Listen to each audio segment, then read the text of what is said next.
One of the most valuable skills for developing yourself as a professional is purposeful reflection. Purposeful reflection is when we deliberately set aside some time to think about our experiences and to learn from them. Make it your habit to focus on the things you've done and the outcomes that flowed from them. Try to understand the linkages so that you can make better choices in the future.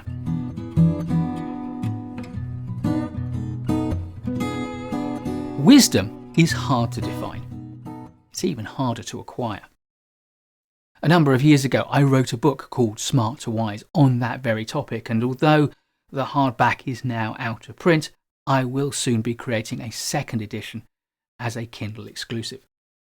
One of the things I learned while I was originally researching and writing Smart to Wise is that there is one practice that many of the people who are considered wise by their peers and colleagues do, and they do it systematically and regularly. This is to reflect on their experiences and to try to understand them. They aim to figure out why some things that they do worked and others didn't. And it's these people, the people we consider to be wise, that we go to when we want advice, when we want help, decisions, and when we want inspiration. Wouldn't you want your colleagues to consider you to be wise? The whole thesis of Smart to Wise is about moving yourself through your career from being smart and able to get things done and knowing what's what, to being wise, where your colleagues recognize that you not only know how to get things done, but you understand how things work. So, if you want to become wise, start a habit of purposeful reflection. Regularly spend time thinking about what happened and how it came about. What decisions did you make? How did you make them? And what was the outcome from those decisions? What events have made a difference to outcomes? And how did those events influence things? And crucially, what indications can you see in retrospect that those events were going to happen? The benefit of hindsight, could you have predicted them? Sometimes it doesn't matter whether you come up with answers to these questions. What matters is that you consider those questions carefully. You think about events. Let your brain figure out the connections it needs to make, because it might not be able to get an answer from one situation or two situations or three situations, but over the course of time, it will start to recognize patterns in multiple situations. And that's how we become wise. It's the end of the year, and you may be planning to do some goal setting for the year to come.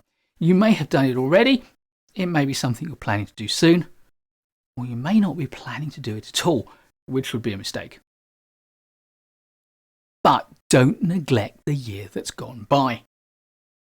Before you do your planning for next year, think about the year that's gone. Set aside a good amount of time, an hour at least, possibly more. Find yourself a conducive environment, take a notebook and pen, and think about all the different events, all the things you've done, all the things that have frustrated you. Go through your year. Extract all of the interesting moments and spend time thinking about them and the things that happened around them and the outcomes from the choices you made. Once again, you don't necessarily need to draw a conclusion from each one, but do spend time mulling it over. At the end of the process, you might recognize that there are some specific lessons you can draw from the year that's gone by. What matters is not whether you make loads of notes, or whether you make none at all, or whether you draw lots of interesting conclusions, or you can't figure anything out at all. All you need to do is trust that if you go through all of your experiences, your mind will extract some nuggets out of the rubble. It just might not do it straight away.